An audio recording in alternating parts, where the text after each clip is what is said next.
हमने यहाँ से एक बाइंग की ट्रेड ली थी एंड मार्केट एग्रेसिव फॉल हो रही थी, है ना? रीज़न क्या था इस फॉल का?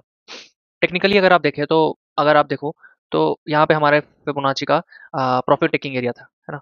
ये फिब का साथ में और एक्सटेंशन का भी साथ में। तो ये हमारा एक प्रॉफिट टेकिंग एरिया था फिबोनाची के अकॉर्डिंग एंड हमने यही रिट्रेसमेंट्स हमेशा निकाली है, जैसे कि फिबोनाची से यहाँ पे निकाली थी और यहाँ पे, यहाँ पे, यहाँ पे।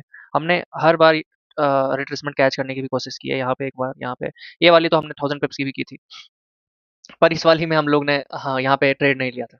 यहाँ पे एक रिस्की था थोड़ा, तो हमने यहाँ पे कोई भी ट्रेड नहीं बनाया था। ठीक है? और मार्केट अगर आप देखो तो 10,000 पिप्स का एक फॉल आ चुका है। ये तो टेक्निकली था एंड अगर आप फंडामेंटली देखो तो आप जानते हो कि हमारा पॉवेल साहब है जो चेंज हो चुके हैं।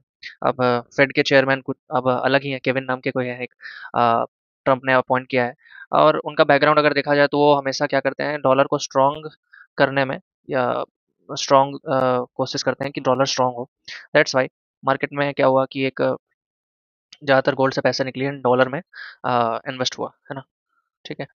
तो और यहाँ पे बहुत लोग फँस चुके होंगे कि बहुत हाई लेवरेज के साथ बाइंग ही कर रहे थे। तो एक रिट्रेसमेंट तो ज़रूरी ही थी, पर इतनी बड़ी रिट्रेसमेंट अ, नहीं आनी चाहिए थी।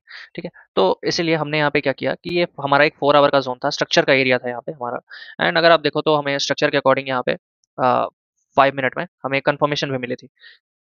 हमें यहाँ पे कंफर्मेशन 5 मिनट के अकॉर्डिंग मिली थी एंड मार्केट में हमने इस वाले डिमांड के अकॉर्डिंग हमने यहाँ से एक बाइंग उठाई थी, ठीक है? तो मार्केट यहाँ से अगर आप देखो तो लगभग 1000 पिप्स मार्केट ने दे दिया था एंड देन मार्केट अभी क्या कर रही थी ना कि इस वाले जोन में स्टक थी। इस वाले में इस वाले जोन में ऐसे-ऐसे स्टक थी, ठीक है? इसको बोलते हैं कंप्रेशन अगर आप देखो तो।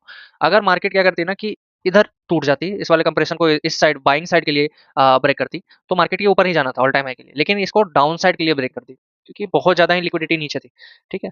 और अगर आप देखो तो बायर्स बहुत कम थे, यहाँ पे ज़्यादा बायर्स नहीं थे। बायर्स अब धीरे-धीरे कम हो गए थे, तो थिन लिक्विडिटी ये कॉन्सेप्ट है, उसके अकॉर्डिंग मार्केट में सेलिंग ही आनी थी ज़्यादातर। और यहाँ हमारा एक 15 मिनट 30 मिनट का एरिया था स्ट्रक्चर के अकॉर्डिंग, तो यहाँ से मार्केट में एक सेलिंग आ गई। ठीक है?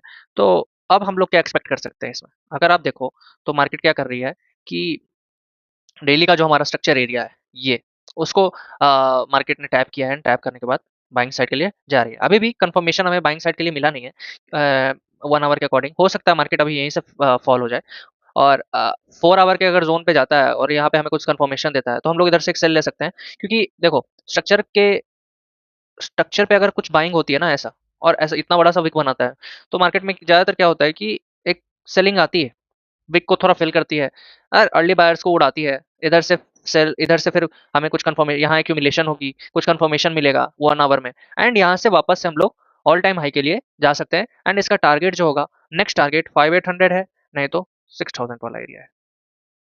ठीक है? तो देखते हैं कल में या आज में हमें कोई ट्रेड मिलती है, तो हम लोग लेंगे। और अगर आप ये भी चीज़ देखो कि यहाँ पे डेली का स्ट्रक्चर तो था ही यहाँ पे एंड साथ में ये देखो, साथ में हम अगर यहाँ पे आपको एक ट्रेंड लाइन भी दिखेगा, ये है हमारा बुलिश ट्रेंड लाइन। ठीक है? मार्केट ने उसको भी टैप किया है एंड यहाँ से बाइंग साइड के लिए जा रही है। ठीक है? तो ये एक बुलिश ट्रेंड लाइन भी है यहीं पे एंड जो इंटैक्ट है अभी भी, ये टूटी नहीं है। तो यहाँ से एक और बुलिश की तरफ हम लोग देख सकते हैं। ठीक है? इसका थैंक यू।